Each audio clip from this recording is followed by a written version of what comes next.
Hello. All right. Foam rolling 101. I'm going to show you 4 things that I want you to incorporate into your life. Sometimes you're going to spend 5 minutes on this. Sometimes you're going to spend 25 on it. Probably at least once a week, once to twice a week, 25 minutes. And then, just try and get it in as much as you can. Especially you'll find your spots that you really want to hit because you're like, oh hell yeah, that feels good when I'm done. So yeah, let's get started. First thing we're going to do is our butt. So I'm just going to sit on it. Now, our butt's a thick muscle, so I want to get more weight over top of it.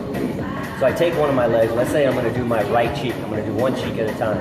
I lean to the right because I want to lean onto that cheek. And then I take my right leg and I take all that weight that's way out there and I bring it in closer to the glute. So now it's over top of the butt. A little more weight. And I can start grinding it out. So all I'm doing is looking for hot spots. Right? Roll around, wiggle a little bit, find what works for you. Little discomfort, it's a good thing. A lot of discomfort, it's a good thing that you found it, but it's time to get rid of it. So when you get a lot, you might want to stick around on that spot, grind on it a little bit, right? And every now and then you might even want to drop down your elbow to get more out to the outside part of your glute. Again, grind on that. Don't worry about being graceful on this thing. If you haven't done this before, I apologize if this is some remedial shit. Grind it out. Find your spots. Some people will have soreness in different areas of the butt. Some people won't have that much at all in their butt. I do this quite a bit, so it's not so bad anymore. When I first started, more so. When we switch cheeks, same thing. I lean to the left, and I raise my left leg up. And it's not totally imperative that you get your leg like this, but you should be able to.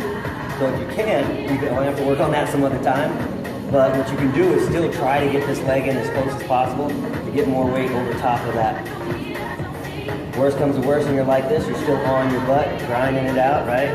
Again, same thing, drop to the elbow if you need to. Right. Left and right cheeks. Moving on.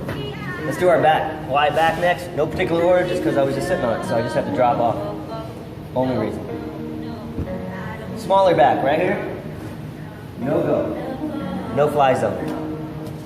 Right above that, your rib cage starts. You can start there, and you can go all the way up to just to the bottom of your cervical spine, your neck. So you can get a good part of your shoulders all the way down. Really important piece though is this. Elbows together. Some people this is hard. So this is going to do a couple things for somebody who this is hard getting their elbows together. It's going to start working on their mobility that they're lacking in their shoulders because people should be able to do this. And they're still going to roll their back and help expand a little bit the back so this roller can do its thing. So you notice I lift my butt off the ground just a little bit. Right? And I use my legs to walk myself up and down as I need to, keeping those elbows together. Kind of put your fingers on your forehead. That helps. All the way up, all the way down. Grind it out, right? Now obviously I'm going through these pretty quickly. You will not in most cases. You'll spend a little more time on each body part, okay? Again, it's all about finding your spots where it's sore for you, what's sore for you, and really start doing that self-massage, is what this basically is, for yourself. All right, we did our butt, we did our back. Let's go to our quads. This one's especially for you. All right. Right at our knees. That's where I want it. Side do. Don't want to roll my knees at all. Drop down to my elbows. And I go from the top of my knees. This up a little bit. All the way up to my jump. And then I stop. Now notice my feet are pretty low. Straight up and down when I'm doing this. Okay? Once you've done that a few times, all the way up, all the way down, all the way up, all the way down, you'll want to change your foot position. Club feet. That's going to allow you to get to the inner part of your quad a little better. Might not be that easy to do. You just do the best you can to try and get as much of your quad as possible. Up and down. Using my elbows to kind of push myself. You're also going to do it with your feet turned in. Best you can. Now again, I'm going through this pretty quickly, but you, especially you, should spend a lot more time on your quads maybe your back or whatever. But definitely, and especially if any one side gives you more trouble than the other. I have a wonky knee, and I got about 18 degrees more flexion in this knee in the last 4 months, more than I've had in the last 12 years. By really working on this quad with this in particular, doing some other just stretching, keeping it loose. I've gotten a lot more flexion in there. So it's like milk. It does a body good. But back quads. Let's get our boom. I'm still wearing my trail shoes. I should be doing this barefoot. Felt pretty good about my 10K this morning. This rolling has been helpful for me too. I was actually rolling 5 minutes before I started the video.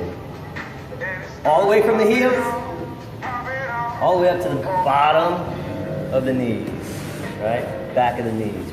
That's what I meant to say, back of the knees. It's okay if you get behind the knee a little bit with the rollers, not hurt anything, you just don't want to do it on top. Now notice I'm just kind of dragging my butt across the ground like a dog with an itchy butt, okay? That's because all I've got is the weight of my legs laying on this thing. You want to increase that? Tricep dips, it's like having 2 cookies with 1 bite.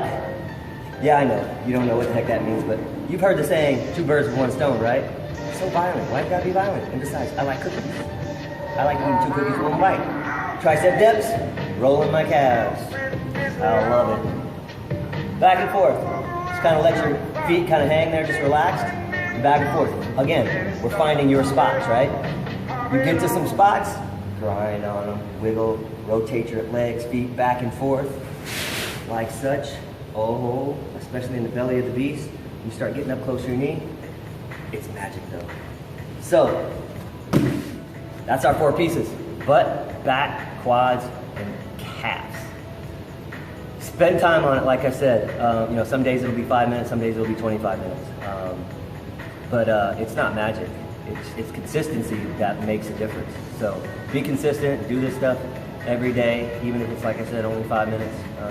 Try to get a couple days in where you've got like 25 minutes and you can really roll like a minute on one body part, minute on one leg, minute on the other quad, I should say, minute down here, you see what I'm saying? And really spend time on them. So yeah, let me know if you have any questions, and we'll talk soon about your running.